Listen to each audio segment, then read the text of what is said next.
Camera check. Okay naman. So bago linis yung motor natin, ayan, si Manta.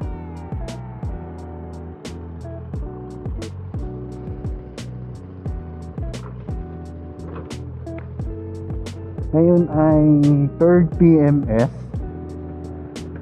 So sa Cavite kasi yung lagi kong na-schedule kasi doon na rin ako doon ko nilabas to si Manta. Ride out na ako. Saturday ride PMS.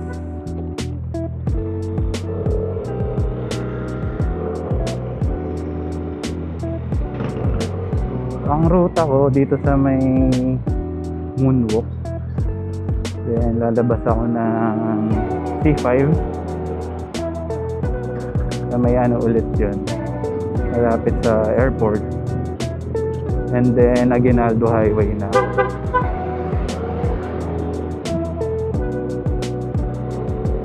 Yung setup ko basic pa rin.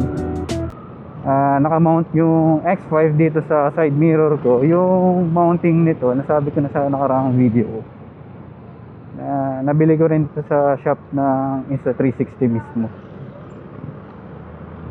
Ang problem lang dito, medyo maiksi yung arm. Yung arm nitong mount ng X5.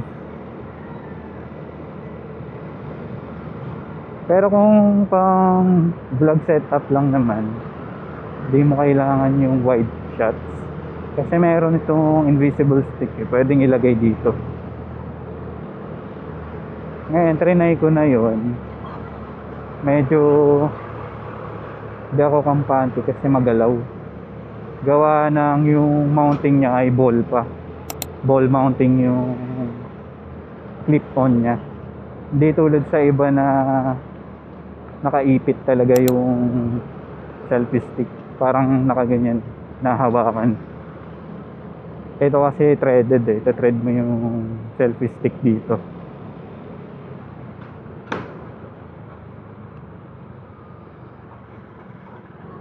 And then yung DJI mic, yun pa din. Naka direct connect dito sa X5.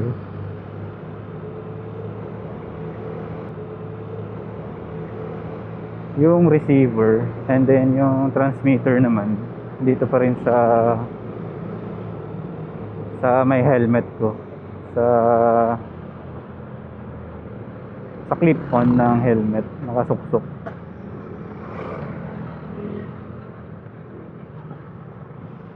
And then naka negative 12 pa rin yung decibel. Max out na. Hindi ko pa natatry yung strong mode. Lately ko lang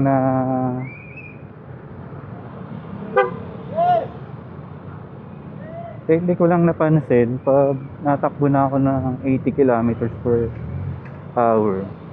Masyado nang malakas yung wind noise.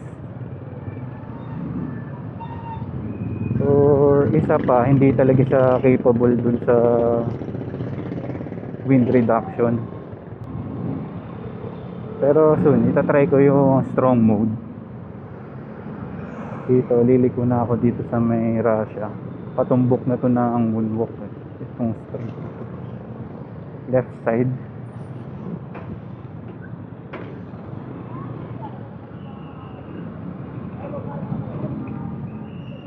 Pero pag nakompleto na yung mic setup ko sa Ace Pro 2, baka yun na yung gamitin kong main audio na recording.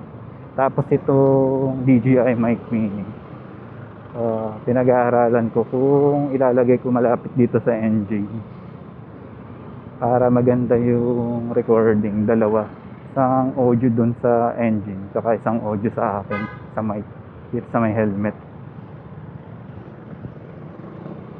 Ang disadvantage lang ng mic na ganito, naka-direct sa unit, sa X5 or sa camera. Pag umulan, hindi na siya waterproof or weatherproof.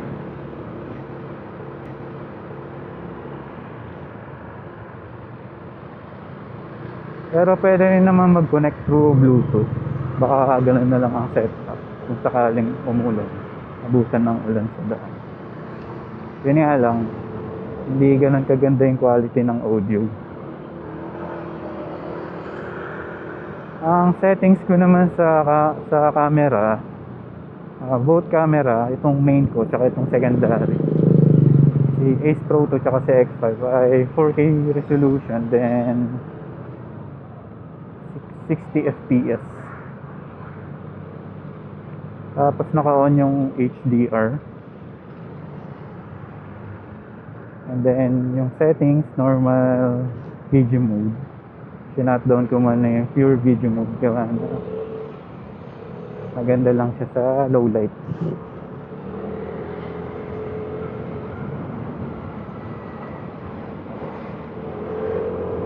Yung gear ko naman, naka nitro setup ako.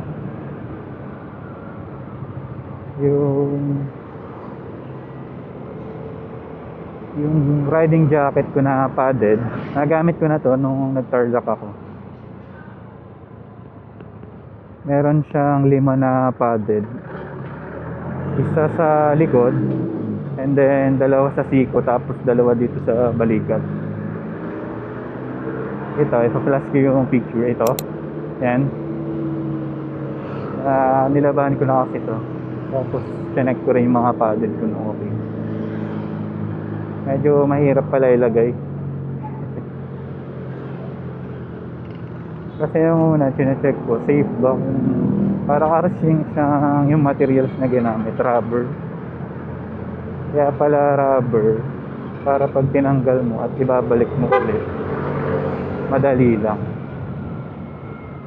Nasa isip ko kasi pag padded, solid na matigas, may ginagawa ngayon dito. Mukhang may nilad na naman ito. Bahain din kasi sa part na to eh. Ito yung alternative route na sinasabi ko pag nandun ako sa may West Service Road, malapit sa airport. Dito yung labas nun, yung tinura ko kanina sa Russia. Pag sobrang traffic dyan sa West Service Road, kumakanan na ako pa C5, and then ang labas ko moonwalk to Russia na. So mabalik ako, yung gamit kong riding jacket ay nitro din, yung gloves ko nitro. Ito maganda design nito, parang halos lahat nung daliri ko nagagamit ko sa pag-touch sa cellphone, kasi importante rin na madaling i-access yung phone, kasi yun yung ginagamit na pang navigate, lalo kung di kabisado yung daan, madali lang ipindot-pindutin. Yung mga nabili ko kasi dati na gloves, walang feature na easy access sa pagpindot sa touchscreen ng mga cellphone. Then yung gamit ko naman na belt bag, nitro din.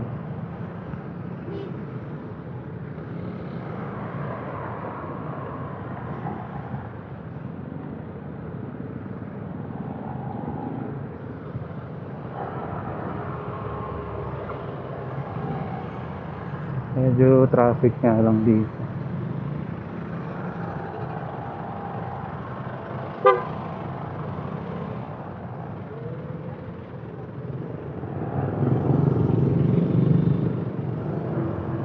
May palengke kasi dito eh, kaya sobrang busy ng area na to.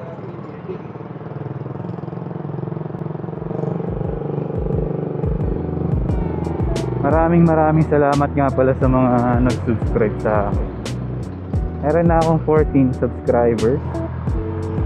Thank you. Thank you din sa mga ka-office mate ko, si Sir Basher. Shoutout kay Sir Basher. And then yung head ko, si Sir Gerald. Shoutout sa'yo.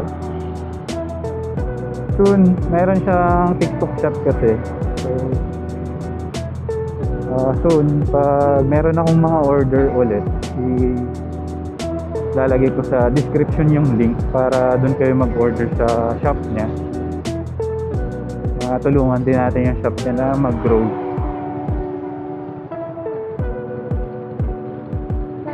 Siyempre, big shoutout din kay Kevin. Siya yung gumawa ng design ng logo natin. Actually, tropa yun. College na classmate. Siya rin yung nagde-design ng jersey namin. Pa-flash ko dyan sa screen. Ito. Unang riding jersey jacket namin. Shout out sa mga Kanto boys. Kanto team boys. Let's go soon. Set up ulit tayo ng ride.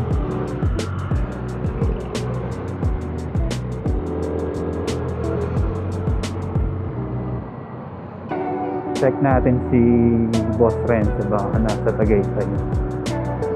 Si Boss Renzo ay Kanto team boys din.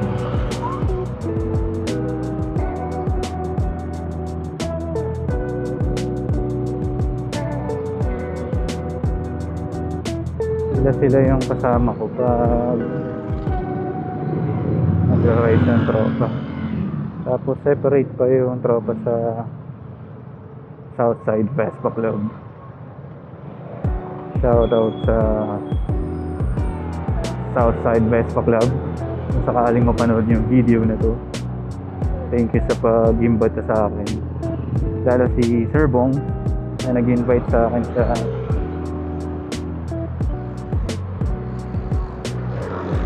sa grupo.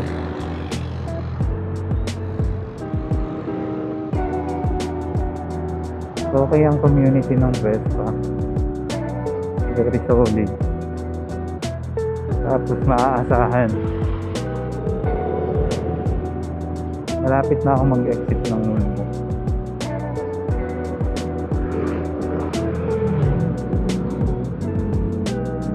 Dati itong daan na to, bako-bako rin to eh. Buti ginawa na.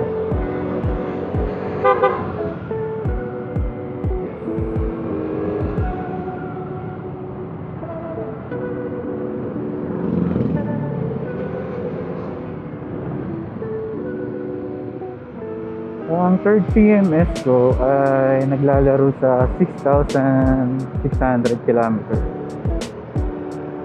Hindi ko kasi nahihit yung exact na odometer. Yung first PMS ko kasi 1,000. Around 1 month. So kailangan may balik na within the 1 month. Nahit ko lang yung odometer ko na 600 plus. Nung galing kami na Quezon Province. First long ride kasama ang Kanto Boys.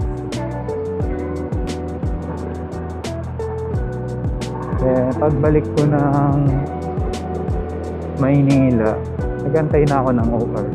Kaya inabot ako ng 1 month na hindi ko halos 1 month hindi ko na ilabas yung motor. Yun lang yung tinakbo, 600 plus. First PMS, change oil saka gear oil. Yung second PMS ko naman, umabot lang ako ng almost 3,000. Yun naman, ano lang kasi yun. Kung di ako nagkakamali, within the 2 months, dapat mabalik mo sa kasa. Ang explanation nila doon, sabi, na-expired daw yung oil. So, it's either kung anong mauuna sa buwan or sa odometer. So, ako, hindi naman ako heavy use sa motor. Kaya hindi ko nahihit yung odometer na kailangan. Yung first PMS kasi 1,000, yung mga susunod na 5,000. Hindi ko maalala yung second kung 3,000 ba or 5,000 na rin yun. Parang 3,000 ata. Ayan yung airport. Nakita sa camera yung mga aeroplano. Yan yung airport na sinasabi ko. Tapos itong C5 naman, dati 1 lane lang yung dulo. Ngayon, inayos na nila. Gawa na wala na yung mga bahay dyan. Road widening sila. Tik na ako dun sa ayun, bumalik na yung mga butas dito sa kalsada. Sobrang saglit lang ng asfalto nila dito.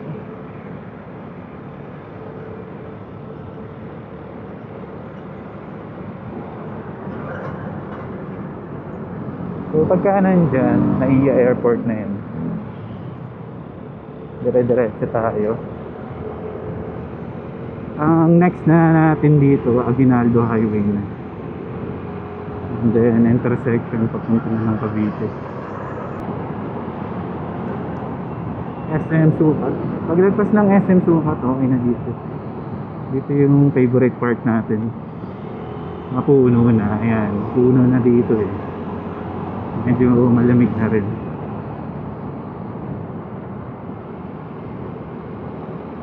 Huwag lang tayo masyadong ma-traffic. Gawa ng tingin-tingin na. Gawa ng naka-padded ako ng riding jersey. Mainit.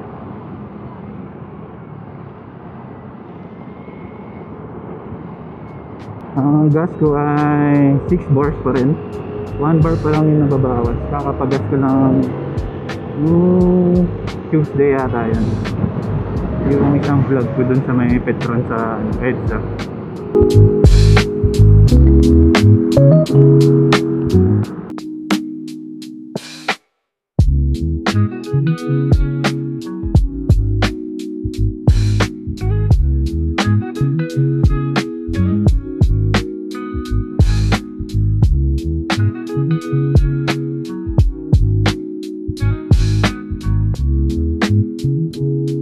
So malapit na tayo pagkaliwa dito.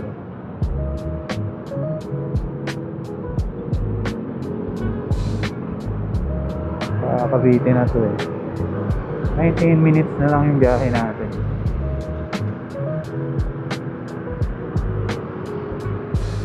Ang inaalala ko, sana umabot yung battery life ng X5 kung sakali man na matuloy ako sa Tagaytay. Message din ako sa mga tropa, Kanto Boys. Baka nandun yung iba.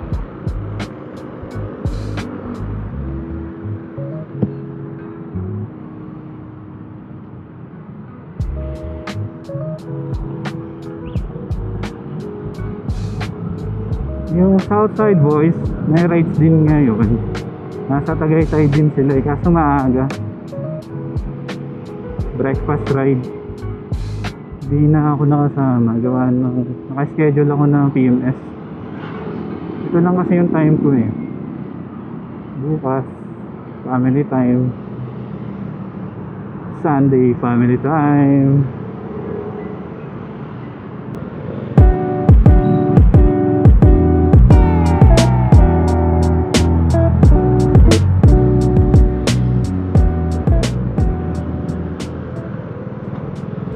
Traffic. May choke point. Choke point. Trap. Ayan. Pasok.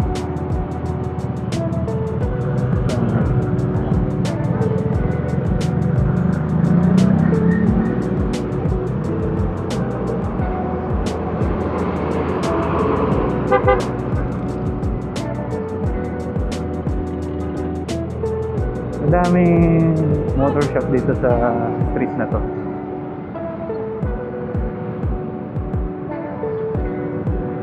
Ang isang pagkakamali ko nung unang nilabas ko tong Simanta, walang available na cellphone mount or holder. Tinate ko dito. Ayun, nagasgas yung gauge panel ng body na to. Itong panel gauge. So, okay na din yun kaysa mawala tayo.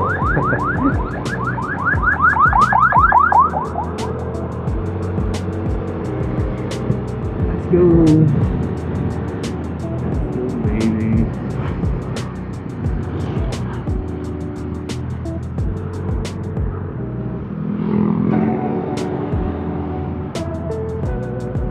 naka-reschedule na ako. 9 AM kasi yung schedule ko sa shop. Kaso apply pa kasi ako ng wax.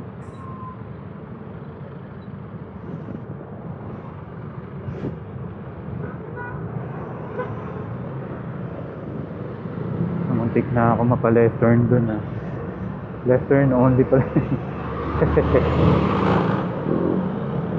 Yes, so abot ba? Hindi umabot. Ito yung disadvantage ng padded jacket. Parang mali ata yung pili ko na damit ngayon ah. Camera check. Rolling na ako ng 27 minutes. Kaya mapapansin nyo, may mga times na nag-check ako ng minutes. Hindi sakto sa naka-flash sa screen na pinapanood ninyo. Kinakat-cut ko kasi yung video. Kasi masyadong mahaba. Baka maboring kayo. Tinatry ko rin mag-effort sa pag-edit. Para at least pag pinanood ninyo, okay di ba?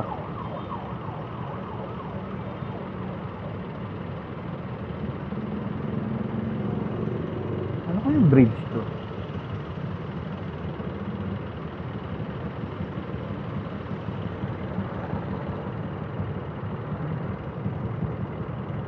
So, engine bar check. Sa 27 minutes na drive ko, nasa 4 bars ako. Nasa normal bar pa rin. Odometer check, 5,402 km. Sakto lang.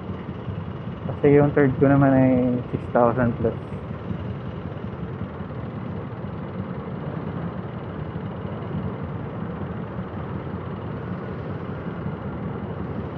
May chine-check ako na bagong pang-box. May nakasabayan kasi ako sa car wash last time nung pinalinis ko yung sasakyan namin sports car.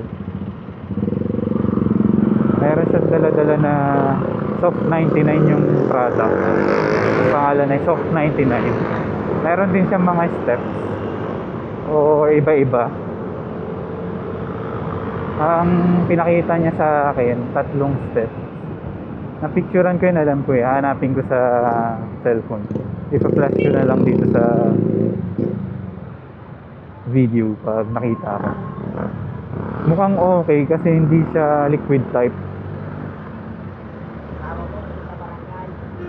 Yung ginagamit ko kasi na MTX ngayon, liquid type. Yung first step ay liquid na wax. Ang nangyayari, yung mga singit-singit ng ilaw or singit-singit ng trim, yung gilid ng motor, yung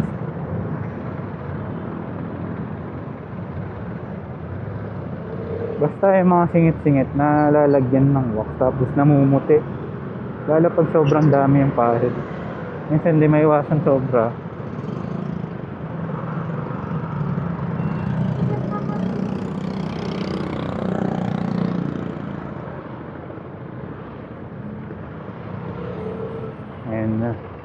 Build up na yung traffic na talaga nitong oras dito.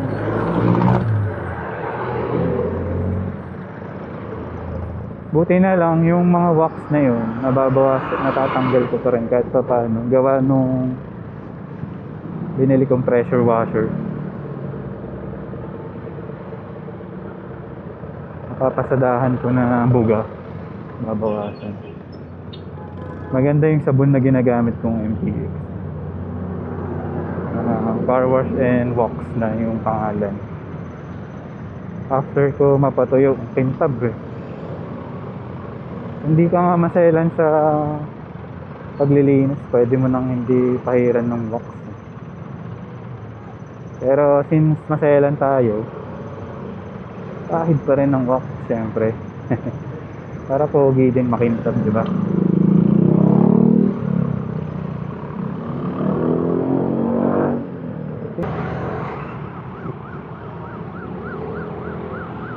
traffic pa rin pala dito. 8 minutes na lang. Malapit na ako.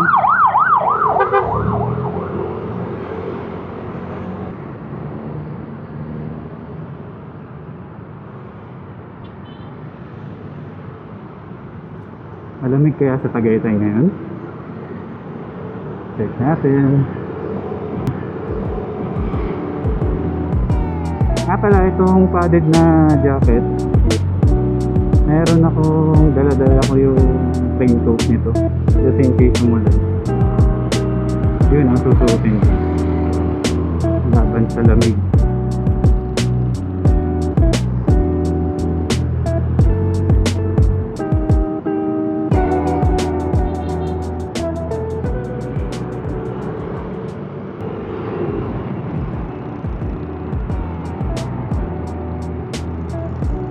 Malapit lang pala yung shop ng Imus Cavite Best sa Arco.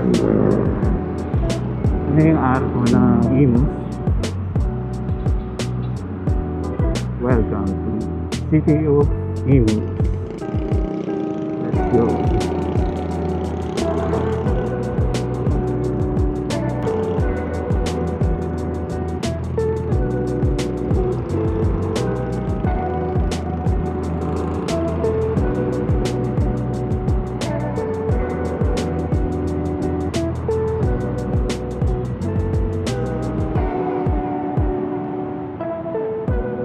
Alright, nandito na tayo sa shop. Sana wala masyadong pila. Naku, madami yata nakapila.